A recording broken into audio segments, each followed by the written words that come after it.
homem que carregava o paraíso. Em 1998, um homem foi encontrado vagando pelo deserto do Sinai, com os pés em carne viva, coberto de poeira e com marcas profundas nas costas, como se algo enorme tivesse sido arrancado dali à força. Quando os beduínos o encontraram, ele não falava nada que fizesse sentido. Apenas repetia uma frase sem parar.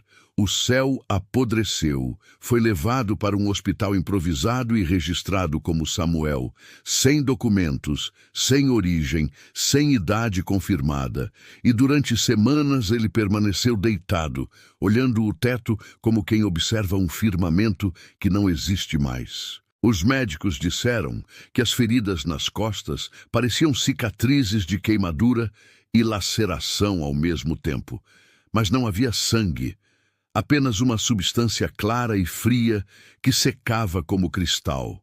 E o mais estranho é que os exames mostravam uma anomalia impossível. O coração dele batia em 2 ritmos diferentes, como se houvesse outro pulso escondido entre os batimentos. Um som leve e grave ao mesmo tempo. Uma dissonância que fazia as máquinas falharem sempre que se aproximavam de seu corpo. Quando começou a falar, Samuel disse coisas que deixaram os médicos perturbados. Contou que viera de um lugar acima do céu, mas não era o paraíso como as pessoas imaginavam. Disse que lá as cores haviam começado a desbotar e que os jardins, antes eternos, estavam cobertos por uma névoa cinza que se movia como fumaça viva. Contou que os anjos estavam adoecendo, suas asas se partindo, e que um deles lhe disse para carregar a última centelha do paraíso antes que fosse tarde. E foi isso que ele fez. Colocou dentro de si o que restava do Éden e caminhou até a terra. Os religiosos que ouviram a história o chamaram de blasfemo, mas os sinais começaram a aparecer. Luzes nas montanhas à noite, tempestades sem relâmpagos, e uma espécie de música distante vinda do deserto, sem fonte aparente. A imprensa local o apelidou de o homem que carrega o céu. Mas o Vaticano chamou silêncio, enviando observadores disfarçados para analisar o fenômeno. Um dos relatórios descreve Samuel como uma presença impossível de classificar, que alterna entre o humano e o inumano de forma imperceptível. Na terceira semana, uma enfermeira chamada Lina Al-Samar relatou ter visto luz saindo do peito dele enquanto ele dormia, um brilho dourado que iluminava todo o quarto, mas não projetava sombras. Quando tentou se aproximar, ouviu vozes, não uma, mas centenas, sussurrando em línguas diferentes, e o som vinha de dentro do coração de Samuel. Ela disse que o brilho tinha cheiro de flores antigas, misturado com ferro, e que, ao encostar na cama, viu dentro do homem o reflexo de um jardim que se desintegrava lentamente, pétala por pétala, como se o paraíso estivesse morrendo dentro dele. Nos dias seguintes, o hospital começou a registrar fenômenos inexplicáveis.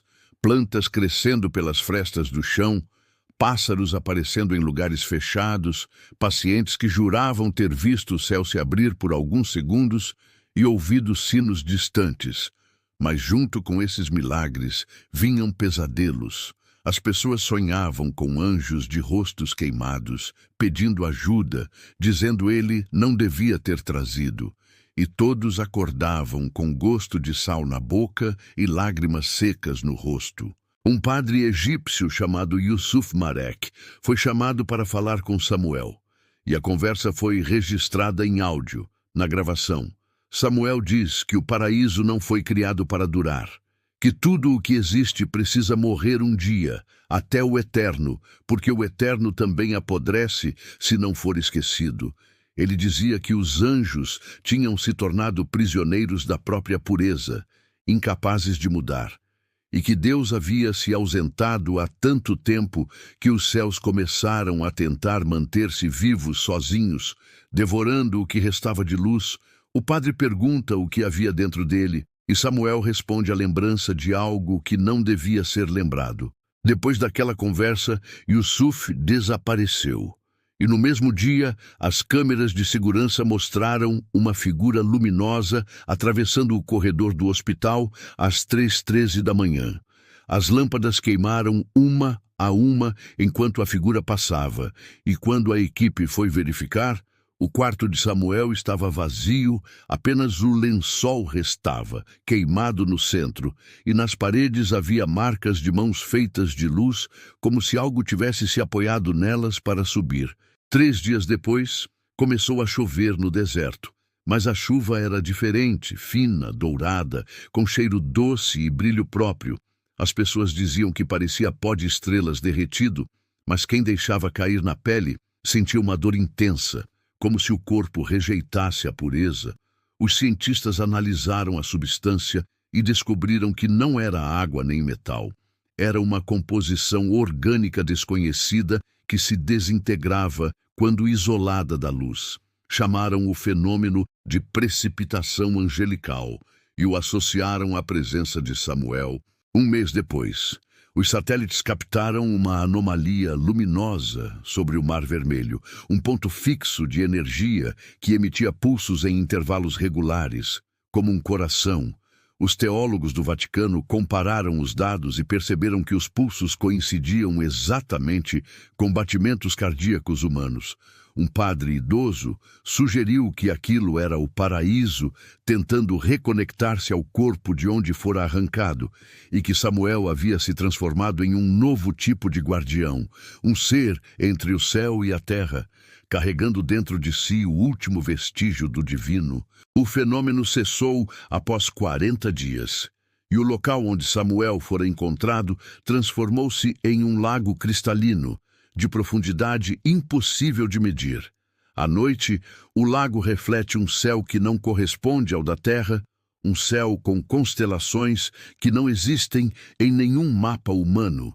Os beduínos dizem que às vezes é possível ver uma figura caminhando sobre a água, com algo brilhando nas costas, e que quem ouve atentamente percebe um som de asas se abrindo sob a superfície. Alguns acreditam que Samuel não era um homem, mas a materialização de uma lembrança divina, um pedaço de paraíso que recusou morrer. Outros dizem que ele era o próprio mensageiro enviado para levar o paraíso embora, para que a humanidade aprendesse a criar seu próprio céu, e que o brilho que ele deixou para trás é o reflexo da esperança que ainda insiste em sobreviver, mesmo quando o Eterno já se esqueceu de nós. Mas há quem jure que Samuel ainda anda pelo deserto, com as costas cobertas por cicatrizes de luz, carregando o paraíso em silêncio, esperando que alguém digno o peça de volta, e que quando isso acontecer, o céu voltará a florescer por um instante.